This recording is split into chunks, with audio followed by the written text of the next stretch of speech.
Berbicara tentang kota Batam, pasti kita semua tahu bahwa kota Batam merupakan kota industri yang maju. Baik dari segi konstruksi pembangunan, infrastruktur, dan kotanya yang tertata dengan baik.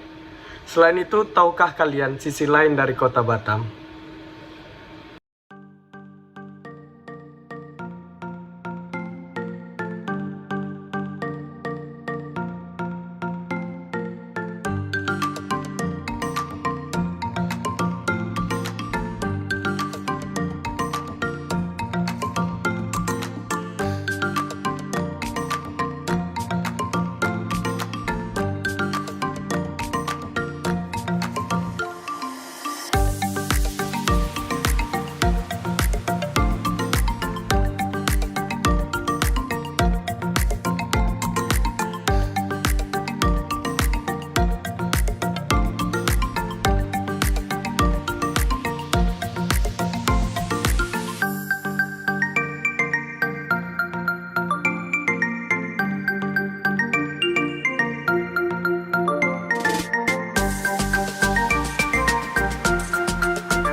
Perkenalkan, nama saya Ilham Amin. Saya berkuliah di Universitas Riau Kepulauan, jurusan Teknik Arsitektur.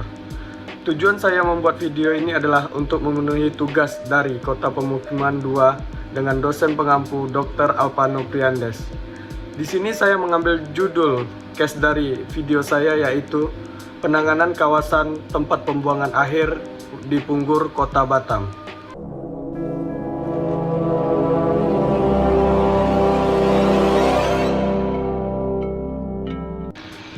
Persoalan pengelolaan sampah menjadi masalah bagi Indonesia. Sampah hanya dikumpulkan menjadi satu, kemudian berakhir pada tempat pembuangan akhir.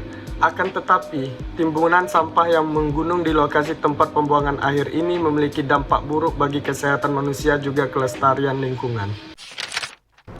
Ya, saudara, tempat pembuangan akhir Kepala sampah Dinas Lingkungan Punggur Hidup tidak Batam hanya meninjau sekedar proyek sebagai tempat sesosok pembuangan mayat sampah laki-laki ditemukan di TPA Punggur. Masih belum adanya koordinasi dan Pada Rabu sinkronisasi 28 Oktober antara BD Batam dan 2022. Pemko Batam.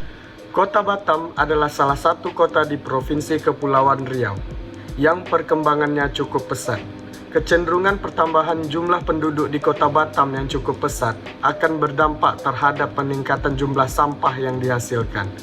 Sampah-sampah yang dihasilkan di Kota Batam sebagian besar diangkut ke tempat pembuangan akhir atau kita sebut dengan TPA di Telaga Punggur untuk diproses lebih lanjut. TPA Telaga Punggur saat ini telah beroperasi sejak tahun 1997 dengan luas lahan yang tersedia sebesar lebih kurang 47 hektar, beralaskan karpet untuk mencegah rembesan air ke tanah sekitar.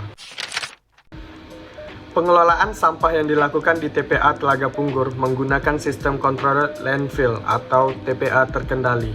Penggunaan sistem controlled landfill ini berpotensi menimbulkan masalah lingkungan, terutama masalah pencemaran lindi. Jika tidak dikelola dengan baik dapat menyebabkan bau, menurunkan kualitas air tanah, air laut, dan timbulnya berbagai macam serangga serta faktor penyakit yang dapat mengganggu kesehatan kita. Nah, dari data Waster for Change, Batam menghasilkan sampah sebanyak 483 ton per harinya. Akan tetapi, dari banyaknya sampah ini hanya 7,5% saja yang mampu didaur ulang dan dijadikan sebagai kompos. Sisanya sebanyak 10% sampah ditimbun, 5% sampah dibakar, dan sisanya lagi terakumulasi di tempat pembuangan akhir atau TPA. Timbunan sampah yang menggunung itu selain menimbulkan pencemaran lingkungan, juga menambah produksi gas metana dari sampah. Seperti pada kasus tahun lalu, 17 Februari 2021, TPA Punggur terjadi kebakaran akibat produksi gas metana dari sampah tersebut. Kita sebagai seorang arsitek patut melihat hal-hal seperti ini untuk mengembangkan ide dan gagasan, untuk mendesain suatu bangunan yang bisa menangani kawasan tempat pembuangan akhir. Salah satu solusi untuk memperhatikan TPA Punggur yang hanya di ruang terbuka adalah bagaimana merencanakan bangunan pabrik untuk pengolahan sampah di TPA Punggur ini. Nah, salah satu rahasia kenapa negara Jepang itu bersih, ya karena mereka sangat memperhatikan pengembangan kawasan di tempat pembuangan akhir. Ini adalah gambaran keseluruhan pabrik pembakaran sampah. Pabrik secara garis besar terbagi menjadi pimpit untuk menampung sampah, insinerator untuk membakar sampah menjadi abu, kit abu untuk menampung abu hasil pembakaran, filter gas ruang untuk menyerap partikel berbahaya, cerobong untuk membuang hasil gas pembakaran. Untuk pengembangan kawasan TPA Punggur ini, luasannya sekitar 64 hektar. Di sini saya mencoba mengkonsep kawasan TPA Punggur dengan cara penzoningan, untuk membagi beberapa kawasan sesuai dengan kegiatan, aktivitas, dan fungsi di dalamnya. Nah, untuk zoning pertama, yaitu zona office, dipergunakan untuk kantor pengelolaan terhadap tempat pembuangan akhir, dengan luasan yaitu sekitar 8,3 hektar.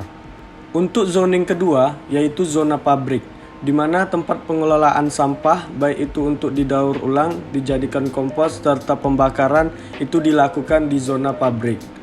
Luasannya mencapai 26 hektar. Untuk zoning yang ketiga, yaitu zona PLTSA, atau pembangkit listrik tenaga sampah. Tujuannya adalah untuk mengkonversi sampah menjadi energi. Pada dasarnya, ada dua alternatif proses pengelolaan sampah menjadi energi, yaitu proses biologis yang menghasilkan gas bio dan proses termal yang menghasilkan panas. PLTSA ini menggunakan proses termal sebagai proses konversinya untuk menggerakkan generator listrik, dan nantinya bermanfaat untuk kita sebagai tambahan energi listrik. Untuk zoning yang keempat, yaitu zona pemukiman, di mana saya merancang dormitori sebagai tempat tinggal untuk pekerja di TPA Punggur yang sudah lama menetap di daerah sana. Ini juga membantu ekonomi terhadap rakyat kecil yang bekerja di kawasan TPA Punggur. Untuk zoning yang kelima, yaitu zona penghijauan atau open space, dengan tujuan penghijauan ini menjadi filter lingkungan terhadap sampah di TPA Punggur. Berikut ini saya mengambil beberapa gambaran konsep bangunannya. Yang pertama yaitu PLTSA, pembangkit listrik tenaga sampah. Yang kedua, pabrik untuk pengelolaan sampah. Yang ketiga, office untuk pengelolaan sampah. Dan yang terakhir, dormitori untuk tempat tinggal pekerja di TPA Punggur. Kesimpulan dari saya, kalau kita diskusi tentang sistem pengelolaan sampah, paling tidak ada 5 aspek yang harus diperhatikan, yaitu aspek hukum, aspek kelembagaan, aspek pendanaan, aspek sosial budaya, dan aspek teknologi. Tidak hanya memperhatikan teknologi yang berkembang pesat. Saya ambil contoh dari segi aspek sosial budaya adalah budaya kita sendiri masih suka membuang sampah sembarangan. Beda dengan negara lain seperti Singapura contohnya. Jika mereka membuang sampah maka akan didenda atau dihukum sesuai peraturan negara mereka.